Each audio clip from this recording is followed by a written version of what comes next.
Good morning and नमस्कार दोस्तों, स्वागत है आप सभी का आपके अपने YouTube channel GK search engine पर। आज है 22 अक्टूबर और 22 अक्टूबर से रिलेटेड राजस्थान करंट अफेयर्स के जितने भी इंपॉर्टेंट क्वेश्चन हैं सभी हम इस वीडियो में डिस्कस करने वाले हैं। तो पूरा वीडियो बहुत ध्यान से देखना और वीडियो के एंड में मैं आपसे क्वेश्चन पूछूंगा जिसका आंसर आपको कमेंट बॉक्स में देना है।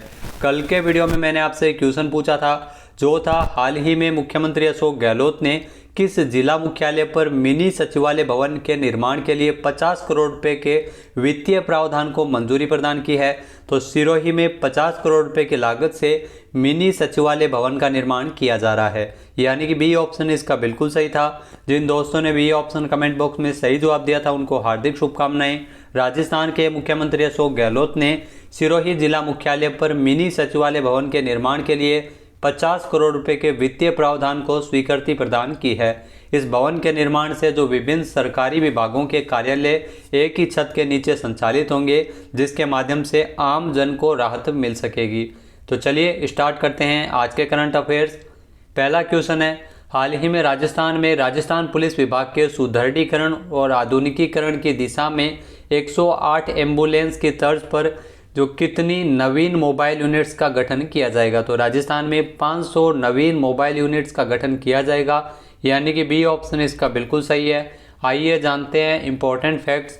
तो राजस्थान के मुख्यमंत्री अशोक गहलोत ने पुलिस विभाग में सुदृढ़ीकरण और आधुनिकीकरण की दिशा में 108 एम्बुलेंस की तर्ज पर 500 नवीन मोबाइल यूनिट्स के गठन के प्रस्ताव को मंजूरी प्रदान की है। इस प्रस्ताव के अनुसार इन मोबाइल यूनिट्स को अभय कमांड सेंटर जो डायल 100-112 से जोड़ा जाएगा। प्रत्येक यूनिट में तैनात होंगे एक हेड कांस्टेबल और इसके अलावा 2 कांस्टेबल को इसमें तैनात किया जाएगा। नेक्स्ट है, हाल ही में दिल्ली हाट की तर्ज पर जयपुर अर्बन हाट को विकसित करने के लिए कितने करोड़ रुपए के वित्तीय प्रावधान को स्वीकृति प्रदान की है। तो दिल्ली हाट की तर्ज पर ही जयपुर अर्बन हाट को विकसित किया जाएगा और इसके लिए 9 करोड़ रुपए का बजट रखा गया है, यानी कि ए ऑप्शन इस क्वेश्चन का बिल्कुल सही है। आइए जानते हैं इंपॉर्टेंट फैक्ट्स। तो राजस्थान में मुख्यमंत्री अशोक गहलोत ने दिल्ली हाट की तर्ज पर जयपुर अर्बन हाट को विकसित करने के लिए 9 करोड़ रुपए के वित्तीय प्रावधान को स्वीकृति प्रदान की है। जी हां, अर्बन हाट के लिए 9 करोड़ रुपए है वो स्वीकृत किए गए हैं, जिसमें आमेर विकास प्राधिकरण के द्वारा इसे विकसित किया जाएगा जयपुर अर्बन हाट को। नेक्स्ट क्वेश्चन है, हाल ही में इसमें राजस्थान के मुख्यमंत्री अशोक गहलोत ने किस जिले में 700 करोड़ रुपए के 21 विकास कार्यों की सौगात दी है। तो राजस्थान के मुख्यमंत्री अशोक गहलोत द्वारा कोटा में 700 करोड़ रुपए की लागत से 21 विकास कार्यों को शुभारंभ किया गया है, यानी कि बी ऑप्शन इसका बिल्कुल सही है। आइए जानते हैं इंपॉर्टेंट फैक्ट्स। तो राजस्थान के मुख्यमंत्री अशोक गहलोत और यूडीएच मंत्री शांति धारीवाल ने 21 अक्टूबर को कोटा में 700 करोड़ रुपए के 21 विकास कार्यों की बड़ी सौगात देकर कोटा को दीपावली के अवसर पर खास बनाया है। ट्रैफिक लाइट, जो फ्री आवागमन, चिकित्सा, पर्यटन सहित अन्य जन उपयोगी विकास कार्यों की सौगात दी गई है। 700 करोड़ रुपए के विकास कार्य जो 21 विकास कार्यों का सौगात है वो कोटा में मिली है। लोकार्पण समारोह से पूर्व कोटा के विकास कार्यों के द्वारा जो की गई, जिस पर तैयार की गई डॉक्यूमेंट्री फिल्म का प्रदर्शन भी किया गया था। नेक्स्ट है, राजस्थान के विभिन्न विभागों तथा उपक्रमों की परिसंपत्तियों, योजनाओं और कार्यों की भौगोलिक सूचना प्रणाली के माध्यम से जियो टैगिंग कर उन्हें मैप से जोड़ने के लिए कितने करोड़ रुपए का बजट है वो रखा गया है। तो इसके लिए आपको बता दें कि 153.80 करोड़ रुपए का बजट है वो इसके लिए जियो टैगिंग के लिए रखा गया है, यानी कि बी ऑप्शन इसका बिल्कुल सही है। आइए जानते हैं इंपॉर्टेंट फैक्ट्स। तो राजस्थान के मुख्यमंत्री अशोक गहलोत ने राज्य के जो विभिन्न विभागों और उपक्रमों की परिसंपत्तियों, योजनाओं तथा कार्यों की भौगोलिक सूचना प्रणाली के माध्यम से जियो टैगिंग करते हुए उन्हें मैप से जोड़ने के प्रस्ताव को स्वीकृति प्रदान की है। इसके लिए आरंभ में 153.80 करोड़ रुपए की वित्तीय स्वीकृति है वो प्रारंभ में प्रदान की गई है। अब प्रत्येक राजकीय भवन की जियो टैगिंग की जाएगी और विभिन्न जो विभागीय योजनाओं एवं कार्यों का भी भू चिन्हित सर्वेक्षण किया जाएगा। जो जीआईएस परियोजना के लिए 153.80 करोड़ रुपए है वो इसके लिए स्वीकृत किए गए हैं। क्षेत्रीय स्तर पर दी जाने वाली सेवा प्रदायगी के लिए भी एकल समाधान इसमें किया जाएगा। आपको बता दें कि जियो टैगिंग जो किसी भी स्थान पर या किसी भी कार्य पर होने वाली गतिविधियों जिसमें भौगोलिक स्थिति या किसी स्थान की मौजूदा स्थिति को फोटो, वीडियो इसके द्वारा मैप पर जो गूगल मैप है जिसमें टैगिंग जियो टैगिंग की जाती है उसके लाइव सटीक जानकारी देना या प्राप्त करना, इसे जियो टैगिंग कहते हैं। नेक्स्ट क्वेश्चन है, हाल ही में राजीव गांधी जल संचय योजना के दूसरे चरण के अंतर्गत 4500 गांवों में कितने करोड़ रुपए की लागत से 2 लाख जल संग्रहण एवं संरक्षण कार्य है वो करवाए जाएंगे। तो इसमें आपको बता दें कि 2600 करोड़ रुपए की लागत से ये कार्य करवाए जाएंगे। राजीव गांधी जल संचय योजना के दूसरे चरण के लिए स्वीकृत किए गए हैं, यानी कि बी ऑप्शन इसका बिल्कुल सही है। आइए जानते हैं इंपॉर्टेंट फैक्ट्स। तो राजस्थान में राजीव गांधी जल संचय योजना के दूसरे चरण में 4500 गांवों में 2600 करोड़ रुपए की लागत से 2 लाख जल संग्रहण और संग्रहण के कार्य करवाए जाएंगे। आपको बता दें कि राजीव गांधी जल संचय योजना के पहले चरण में किए गए कार्यों के लिए वर्षा जल संग्रहण कार्यों से भूजल में बढ़ोतरी हुई है। जी हाँ, जो मुख्य सचिव है राजस्थान की उषा शर्मा, उनके द्वारा राजीव गांधी जल संचय योजना पर आयोजित की गई बैठक की अध्यक्षता की गई थी, जिसमें उन्होंने बताया कि जो राजस्थान में राजीव गांधी जल संचय योजना के दूसरे चरण के अंतर्गत 352 पंचायत समितियों के 4500 गाँवों में 2600 करोड़ रुपए की लागत से 2 लाख जल संग्रहण और संरक्षण के कार्य करवाए जाएंगे। राज्य में वर्षा का अधिकतम जल संग्रहण संरक्षण एवं उपलब्ध करवाने के लिए और जल का न्यायोचित प्रयोग करने के लिए 20 अगस्त 2019 को राजीव गांधी जल संचय योजना की शुरुआत हुई थी। तो ये ध्यान रखना, 20 अगस्त 2019 से इस योजना का पहला चरण है वो शुरू हुआ था। नेक्स्ट है, राजस्थान में फ्लैगशिप योजना इंदिरा रसोई योजना की शुरुआत कब से हुई है। तो ये आपने जो रिक्वेस्ट किया था कि एक फ्लैगशिप योजना है वो हम डेली कवर करेंगे, तो ध्यान रखना आज के इस वीडियो में हम इंदिरा रसोई योजना का जो ये क्वेश्चन बना है, फ्लैगशिप योजना इंदिरा रसोई योजना की शुरुआत कब से हुई था। तो ये बहुत ही सरल सा आंसर है इसका, 20 अगस्त 2020। जी हाँ, 20 अगस्त 2020 को राजस्थान में इंदिरा रसोई योजना की शुरुआत हुई थी, यानी कि ए ऑप्शन इस क्वेश्चन का बिल्कुल सही है। आइए जानते हैं इंपॉर्टेंट फैक्ट्स। तो राजस्थान में 20 अगस्त 2020 को फ्लैगशिप योजना इंदिरा रसोई योजना को लॉन्च किया गया था। जी हाँ, राजस्थान सरकार के नो हंगर नो स्लीप के संकल्प को साकार करते हुए इस योजना की शुरुआत है वो राजस्थान में की गई थी, जिसमें भोजन में मुख्य रूप से दाल, चपाती, सब्जी एवं अचार दिया जाता है।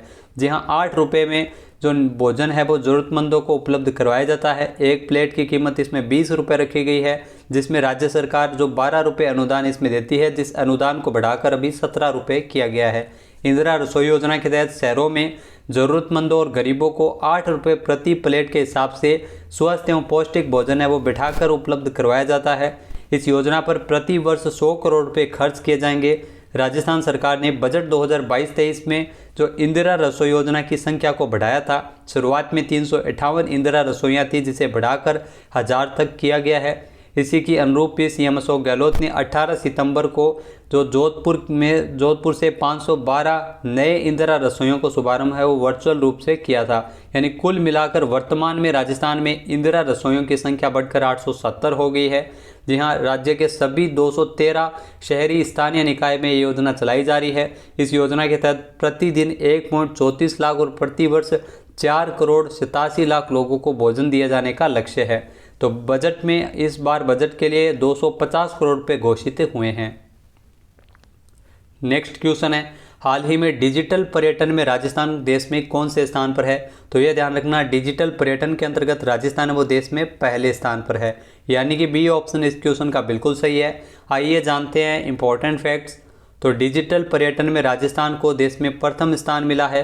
राज्य के पर्यटन विभाग द्वारा प्रभावी पर्यटन गतिविधियां संचालित किए जाने के कारण राजस्थान को देश भर में पहला स्थान मिला है डिजिटल पर्यटन में। यहाँ पर्यटन मंत्रालय भारत सरकार द्वारा उत्सव पोर्टल पर जारी की गई सूची में राजस्थान को सर्वश्रेष्ठ राज्य के रूप में चुना गया था। केरल को दूसरा स्थान और उत्तर प्रदेश को तीसरा स्थान दिया गया था। वहीं अंडमान निकोबार को चौथा स्थान मिला था। राजस्थान को आउटस्टैंडिंग परफॉर्मेंस के आधार पर प्रथम स्थान मिला है डिजिटल पर्यटन में। राजस्थान ने सर्वाधिक 22 मेलों और उत्सवों से संबंधित सभी सूचनाओं को पोर्टल पर जो उत्सव पोर्टल पर अपलोड किया है।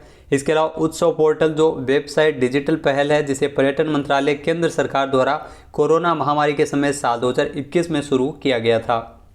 अगला जो क्वेश्चन है, हाल ही में राजस्थान में मुख्यमंत्री अशोक गहलोत ने राजस्थान इलेक्ट्रिक व्हीकल पॉलिसी को मंजूरी कब प्रदान की है। तो ये भी मोस्ट इंपॉर्टेंट क्वेश्चन है, नीतियों से संबंधित है। तो 24 मई 2022 को राजस्थान सरकार द्वारा इलेक्ट्रिक व्हीकल पॉलिसी को मंजूरी किया गया है, यानी कि बी ऑप्शन इसका बिल्कुल सही है। आइए जानते हैं इंपॉर्टेंट फैक्ट्स। तो राजस्थान में सीएम अशोक गहलोत ने जो इलेक्ट्रिक व्हीकल पॉलिसी है जिसे 24 मई 2022 को मंजूरी प्रदान की गई है। सीएम अशोक गहलोत ने साल 2019-20 के बजट में इलेक्ट्रिक व्हीकल नीति लाए जाने की घोषणा की थी। अब राजस्थान में इलेक्ट्रिक व्हीकल नीति को मंजूरी देने के बाद इलेक्ट्रिक व्हीकल की जो वाहनों की खरीद को प्रोत्साहन देने के लिए एकमुश्त अंशदान और SGST पुनर्भरण के लिए 40 करोड़ रुपए के अतिरिक्त बजट के प्रावधान को भी स्वीकृति प्रदान की गई थी। और इस नीति के लागू होने से प्रदेश में डीजल पेट्रोल के वाहनों द्वारा होने वाले प्रदूषण में भी कमी आएगी। नेक्स्ट है, हाल ही में इसरो द्वारा मून मिशन चंद्रयान 3 को कब लॉन्च किया जाएगा। तो ये ध्यान रखना, इसरो के द्वारा जो मून मिशन है भारत का चंद्रयान 3, जिसे जून 2023 में लॉन्च किया जाएगा, यानी कि बी ऑप्शन इसका बिल्कुल सही है। आइए जानते हैं इंपॉर्टेंट फैक्ट्स। तो जून 2023 में इसरो द्वारा जो मून मिशन है चंद्रयान 3 जिसको लॉन्च किया जाएगा, जो भविष्य के अंतर्ग्रहीय अन्वेषणों के लिए महत्वपूर्ण है। इसरो के अध्यक्ष के अनुसार चंद्रयान 3 का जो प्रक्षेपण है वो जून 2023 में लॉन्च व्हीकल जो मार्क 3, जी हाँ व्हीकल मार्क 3 के द्वारा इसे लॉन्च किया जाएगा। नेक्स्ट क्वेश्चन है, हाल ही में 5वें खेलो इंडिया यूथ गेम्स 2022 का आयोजन किस राज्य में किया जाएगा। तो ये ध्यान रखना, 5वें खेलो इंडिया यूथ गेम्स 2022 का आयोजन है वो अगले साल मध्य प्रदेश में किया जाएगा, यानी कि सी ऑप्शन इसका बिल्कुल सही है। आइए जानते हैं इंपॉर्टेंट फैक्ट्स। तो 5वें खेलो इंडिया यूथ गेम्स 2022 जो मध्य प्रदेश में आयोजित होंगे, जी हाँ खेल है जो 5वें खेलो इंडिया यूथ गेम्स 31 जनवरी से लेकर 11 फरवरी 2023 तक आयोजित किए जाएंगे। इसकी घोषणा केंद्रीय मंत्री अनुराग ठाकुर ने मध्य प्रदेश के मुख्यमंत्री शिवराज सिंह चौहान की उपस्थिति में की थी। खेलो इंडिया यूथ गेम्स की अगर बात की जाए तो इसकी शुरुआत 2016 में हुई थी और यह खेल देश के युवाओं को एक बहुत ही प्रभावी मंच प्रदान करता है।